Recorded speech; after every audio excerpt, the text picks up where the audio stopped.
and the Labour. Sorry, you spoke about the failure of the left and the Labour Party in the early years of the last century, but I want to ask you about the failure of the left in Ireland and in Europe generally since the 1980s, since the emergence of the kind of Thatcher-Reagan consensus. A symbolic moment was perhaps the defeat of the miners in Britain.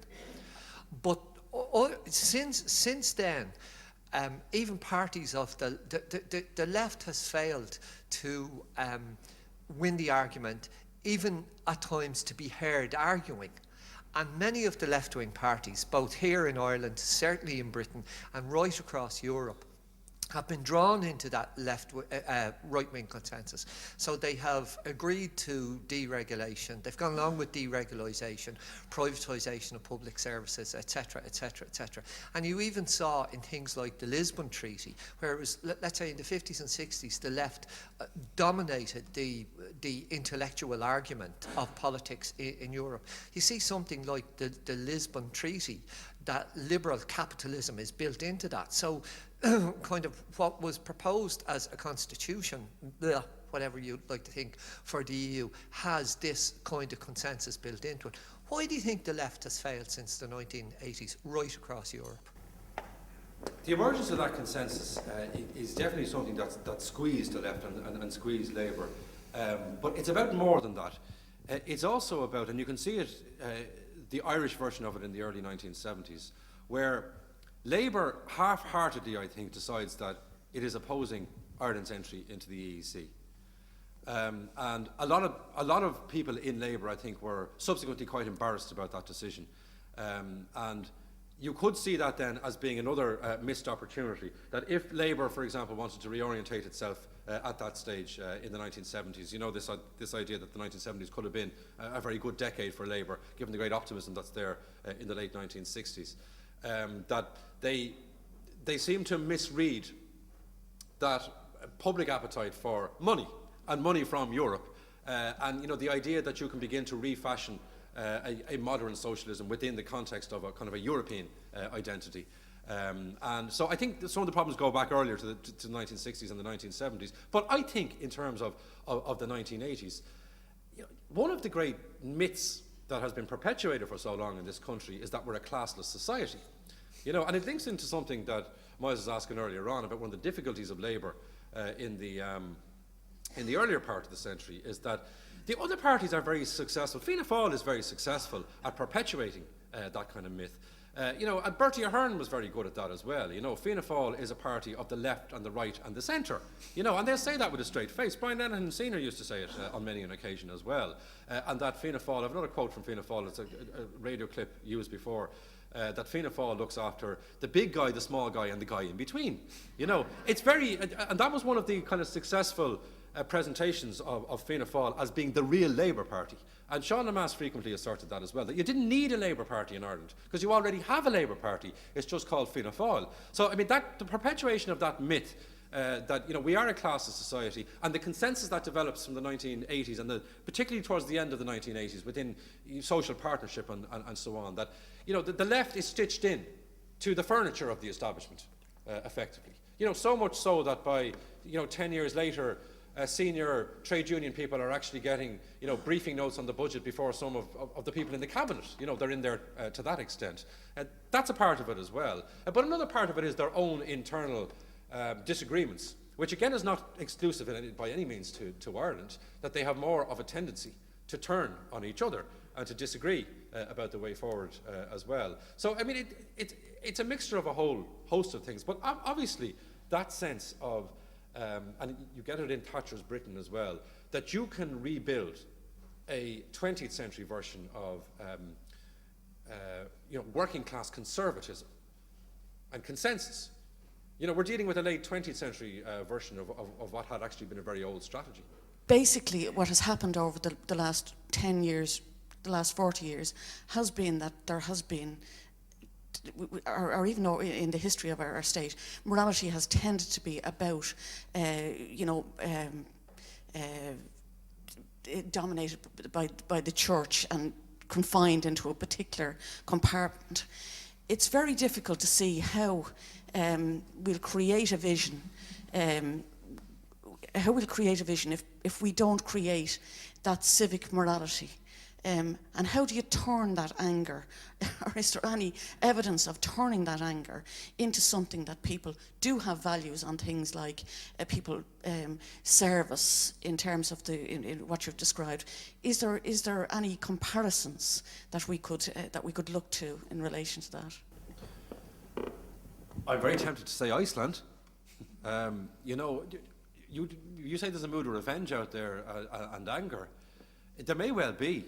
It doesn't manifest itself in a collective and very public way in this country in the way it is in other countries. When you talk about kind of civic engagement and civic morality, people may be thinking certain things and may be angry about an awful lot of things, you know, but in terms of formulating a new political movement, for example, and there are people trying to do that at the moment, they're not getting much of a response. Now, it may be that the sheer scale of the crisis and the figures and the personal fears and uncertainties is making people reluctant, you know, to embrace that idea of a new political movement or whatever it is. It may be that, or it may just be that we are not going to get angry. You know, there is that sense. I've heard it asserted now. You know, we've gone through the phase or the stage of bewilderment. We're now going to move on to the angry stage. I'm not sure we are going to move on to the angry stage in a collective way. In a way that would actually mobilise people, in a way that would actually, you know, force change or get rid of a government, you know, as may have been the case in other places. And again, this goes back to something we touched on earlier on, you know, in terms of our attitude to civic engagement and protest generally and mobilisation generally. I mean, the largest march that I have ever been on in this country was actually a march against the war in Iraq and against George Bush's foreign policy. Quite right. But when you think about then domestic concerns and when you think about the scale of what's happening and what's going on, there isn't the same mobilisation around that. It's individualised, it seems to me, to a large extent. And again, that may be part of the country or the system that we're living in at the moment, that we're dealing with it kind of on an individual level. And I don't know what the answer is to creating more of that civic engagement. This is an example of something that has to be continue to be done. And I actually found it very refreshing over the summer to see the level of civic engagement and voluntary effort into creating platforms for discussion and for ideas. But the question always is at the end of it, you know, what's the follow-up actually going to be? And that seems to me, you know, where the difficulty lies. What I would hope is that a younger generation as well will see that it's not a waste of time to get involved in politics. That's what I despair about the most, partly because I'm working in a university, is the level of disengagement. Disengagement, maybe there was never any engagement there in the first place, but the level of political apathy that I see. And now I've heard the latest line, why should we? We don't have any future here. We're going to be emigrating. And these are people who are starting their studies as undergraduates. And that is going to perpetuate that notion that it's a lost cause anyway. And, you know, I mean, the question may well be on the basis of the polls, you know, not so much why are Labour, according to the latest poll, on 34%, but why are 24% of people still prepared to vote for Fianna Fáil? You know, and I'm not making a party political broadcast, I'm not involved in any political party, but it does seem to me that there is a very strong core that the established political parties can rely on regardless of what happens, and it's a very, very high core. It's a quarter of the electorate. There's one term that my Fianna Fáil associates, and I have quite a few of them as I live in the west of Ireland, that they cannot take is the term Gombianism. Now, I'd like to know where this comes from. They'll accept the bit of being on the take because they'll reply as, actually, they're all at it. So that one. But Gombianism seems to get under the skin. Of course, as a Labour Party activist in the West, I use it as much as I can. Well, you should be asking the Labour man in the West, Michael D. Higgins.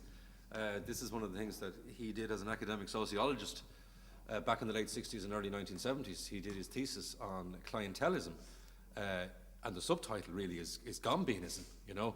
And he was looking right back to the 19th century in terms of the control that a single individual could have in a small rural area. and the ownership that they would have and the patronage that they would have.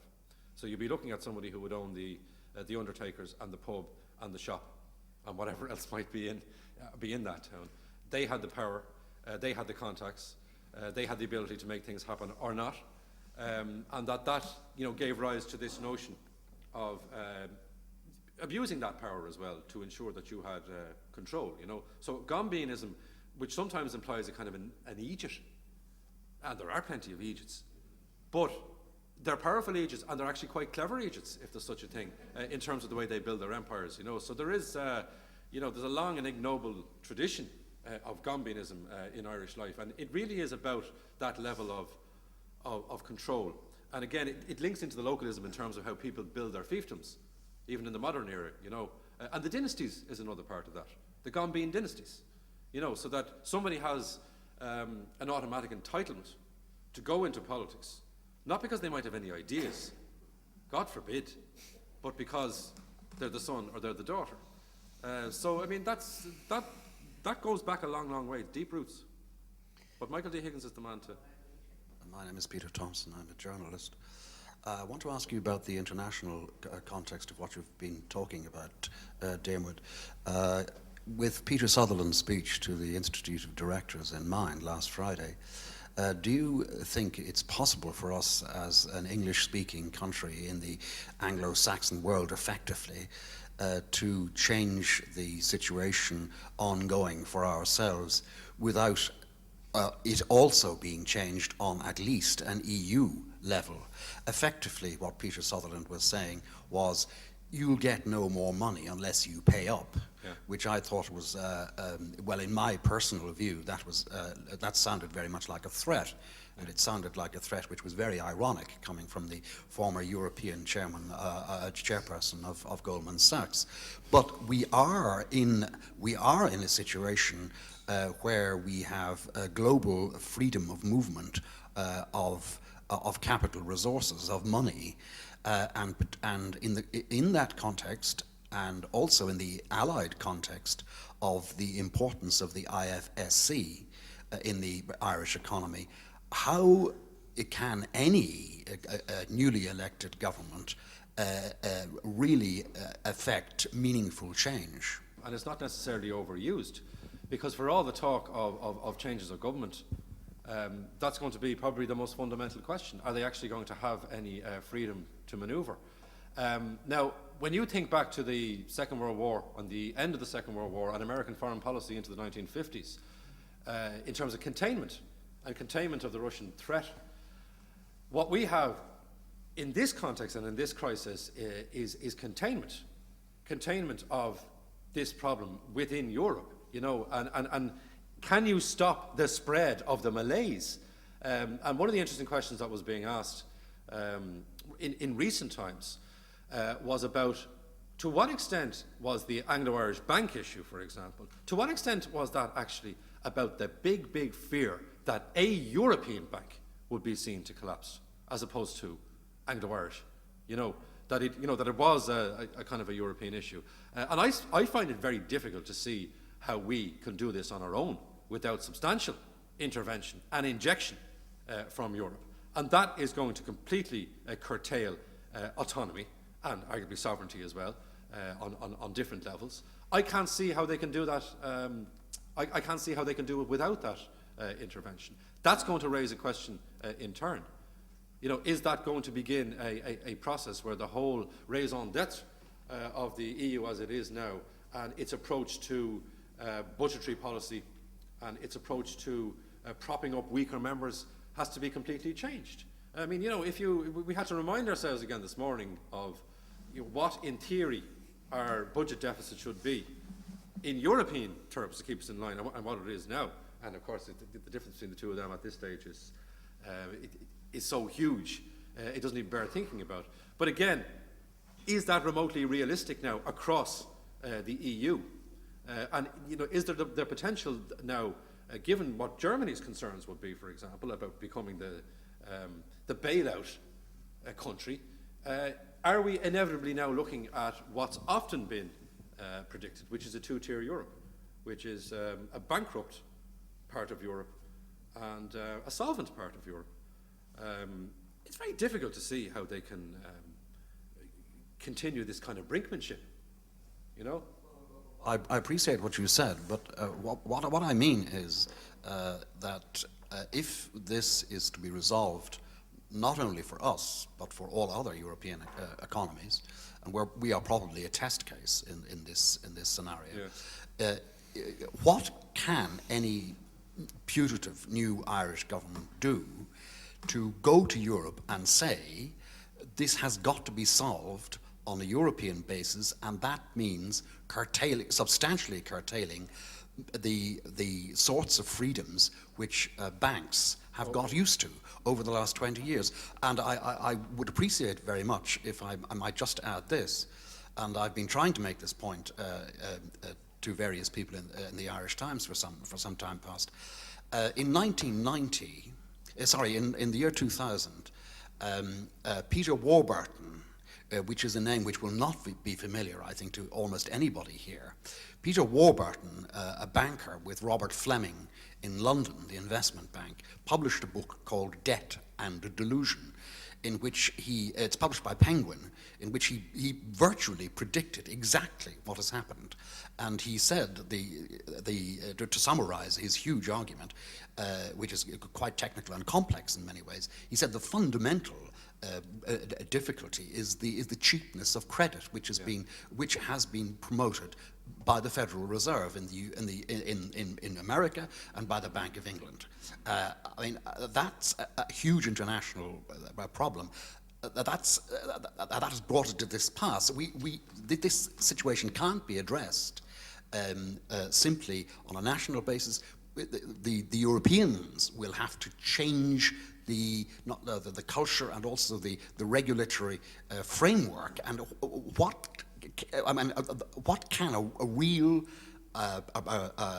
real change can an Irish government effect in that context?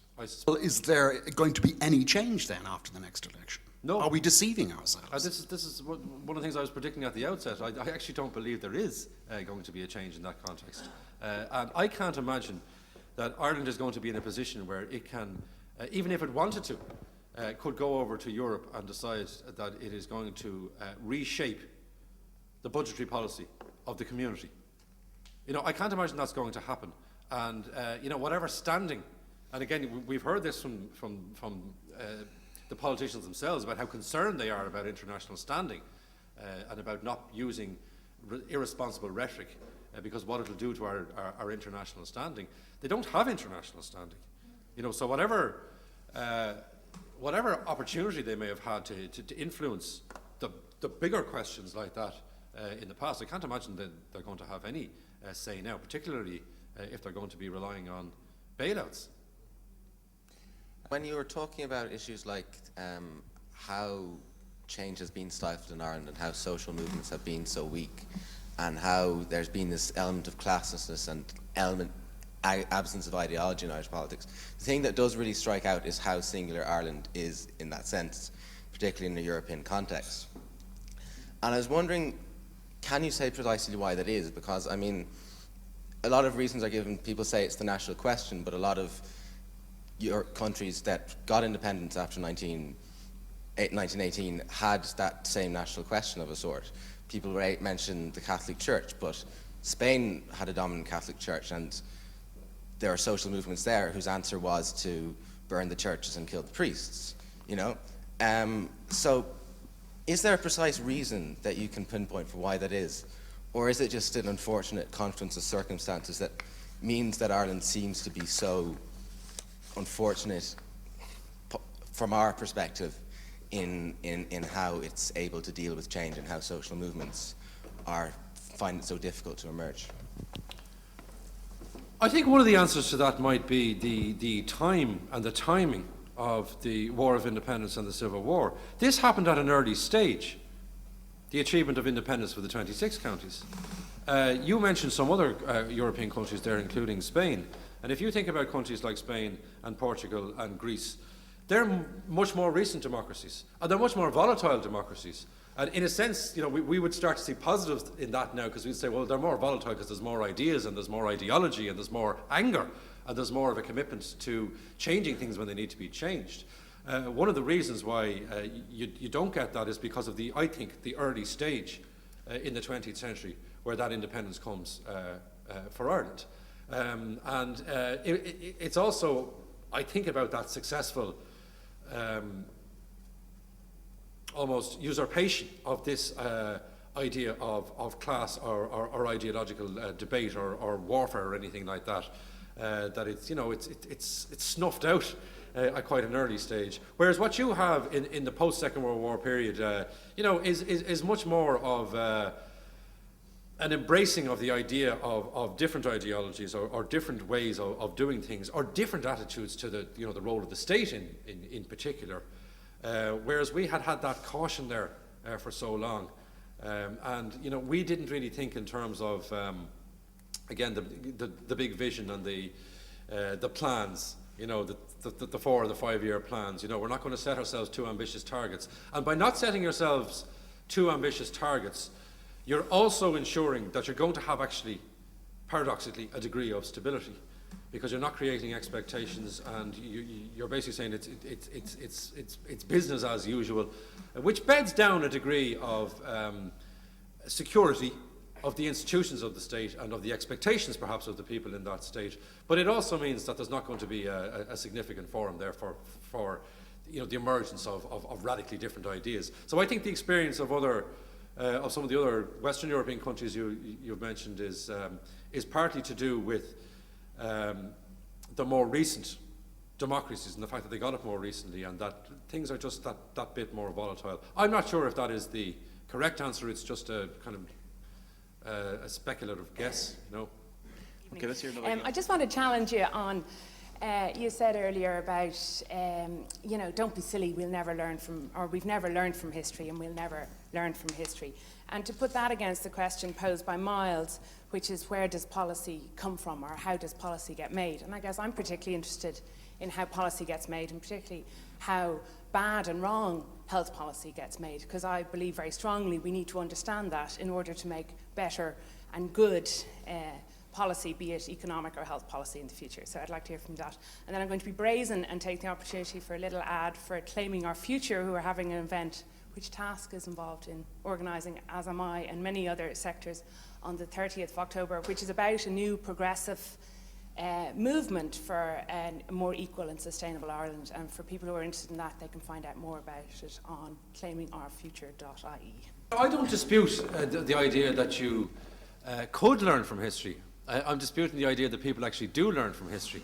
And I'm not being facetious in that sense. Of course, the historical evidence is that they don't. But that's the point, I suppose. You would despair sometimes if you allowed yourself to get fixated on that when you go in to uncover information about whatever subject it is, whether it's the formulation of economic policy or health policy, and you can see that there are clear lessons from the fallout from, say, a particular controversy or an obvious mistake. And then as a historian, you find a new version of it 20 or 30 years later. And of course, the first question you ask is, why didn't they learn from that mistake? So that's, I suppose, why I've got slightly cynical about the idea that they do learn from the mistake. Huh? Do we not bother trying to learn it then? No, we do bother, absolutely. I'm all in favour of learning from the mistakes of history. I just haven't seen any evidence that it actually works in practice, unfortunately. Okay, up here, somebody wanting to get in. Do you think that we have been failed by the fourth estate in our 20th and 21st century politics?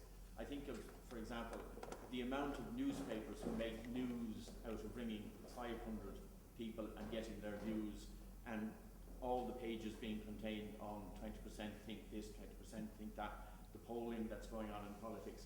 The fact that through the boom, or so-called boom years, the biggest section of the newspaper was the property supplement, and also that perhaps the best journalism in Ireland, with the exception of both gentlemen there, perhaps is the sports journalism.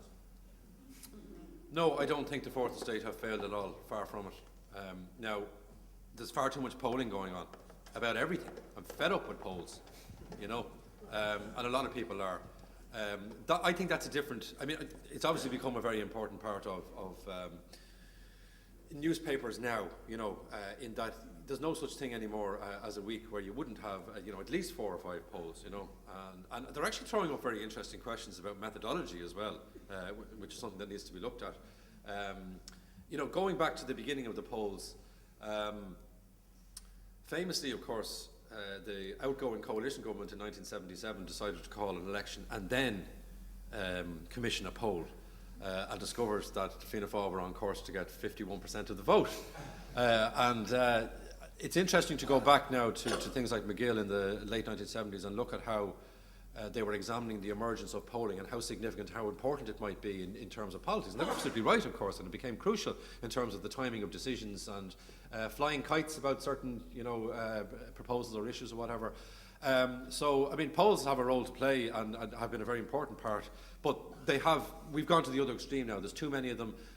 We also have an obsession with polling now because of the internet and how easy it is to set up an online poll and everybody vote here and do that. I think that's a separate thing, though, from the overall quality of Irish journalism, which I don't think is particularly bad, far from it.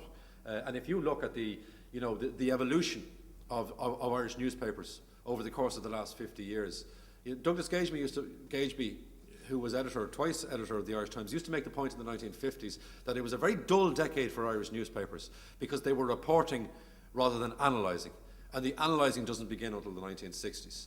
And you have an extraordinary generation of female journalists in particular who emerged in the 1960s, some of whom are still writing today.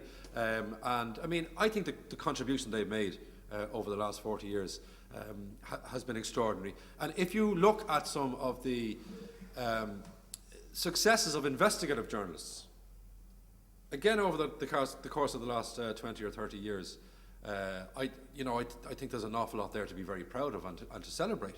One of the difficulties, I think, in the modern era, and Vincent Browne discovered this when trying to relaunch McGill and subsequently with Village, is that we've got far too used to opinions,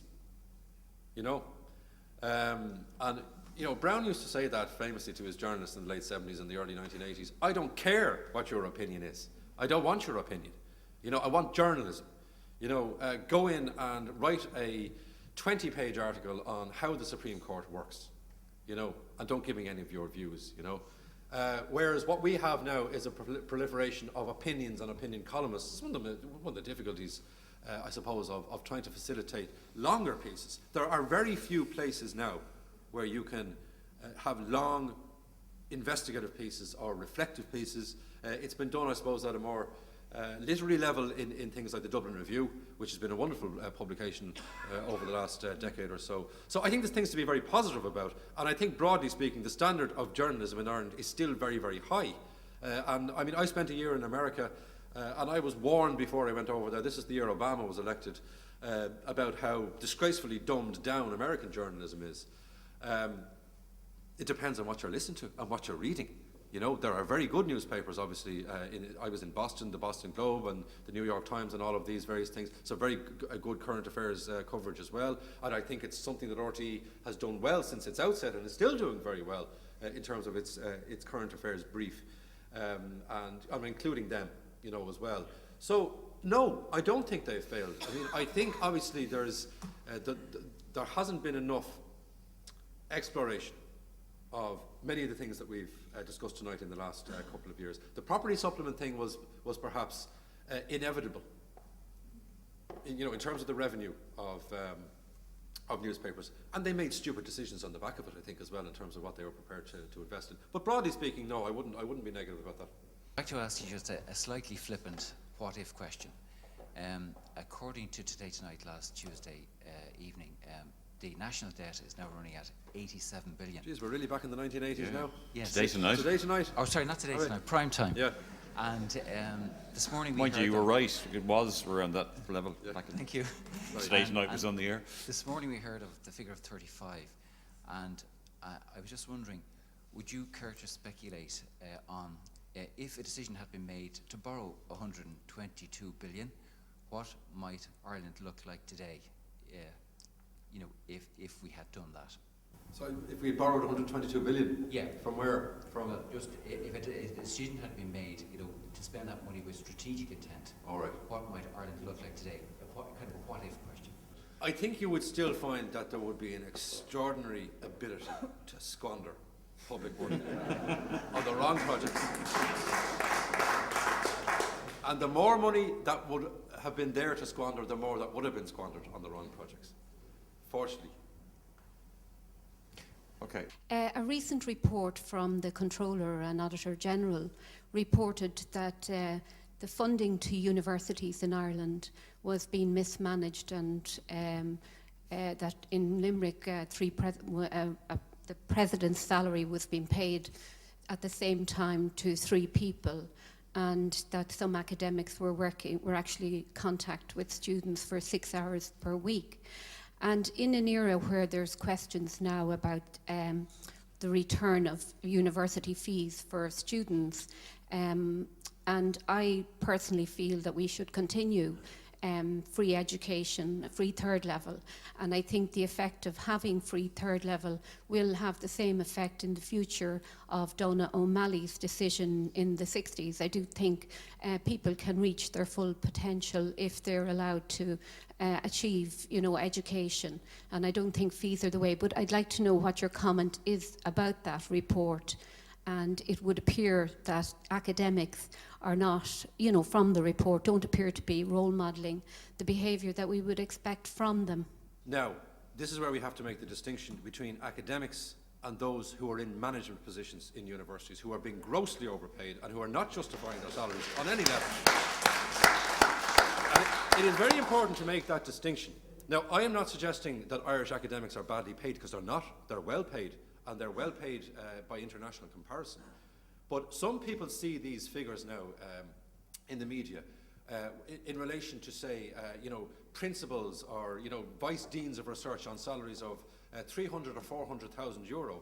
And then they're presented as being academic salaries. They're not academic salaries, they're management salaries. And they're being paid in institutions where managers don't belong and shouldn't be there in the first place, because it's a complete vote of a lack of confidence in academics themselves to know what's best for their students and what's best for their subject. So you've got to distinguish between those two. Now, in terms of university contact hours, again, that's one of the great myths, that you might have 6 contact hours, you might have 4 or 5 lectures.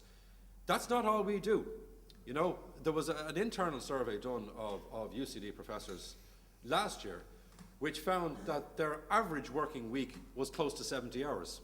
Now, that's a very sizable working week. A lot of them are working on, obviously, individual research projects and collective projects as well. There are lazy academics, as there are lazy people in all professions. I'm not disputing that for a moment. But there are an awful lot of academics who are working very, very hard. It's not about the visibility, in terms of their contact with students. And this is something that ministers for education over the last couple of years have been very fond of asking academics. They'd come up and rap you on the shoulder at a book launch or something and say, how many hours do you teach a week? And you might say, I teach 6 hours a week, and then they'd walk off in this kind of self-satisfied way. But if you go over to them and say, do you want to hear about how many months I had to spend in the archive to get this article written, they're not remotely interested in that, as if it's some kind of leisure pursuit, So you've got to distinguish between those things. But I've no doubt funds were being mismanaged. And I'm glad we can see now as well that there was, at the university level, the political equivalent of kind of expense scandals, in terms of the trips and in terms of the level of indulgence and everything else that was going on. A lot of these on the basis that there was this preoccupation with, if we are to be considered world class, we have to spend in a world class way. And I mean, that leaves a lot of the obvious differences to one side, And can I just say that every time I hear Diarmaid, I regret the fact that I'm not 18 and I can't go back to UCD and do another history degree. But being there, done that, you only get one chance, and that's it, unfortunately. But it's been fascinating, stimulating, inspiring, absorbing. I mean, I just got completely absorbed in. It was like a private conversation. I'm really sorry, but it was a bit like a private conversation. And thank you on your behalf. I just want to thank Diarmaid for coming here tonight and giving of his time and his articulacy and his intelligence, and I would say his genius. Thank you.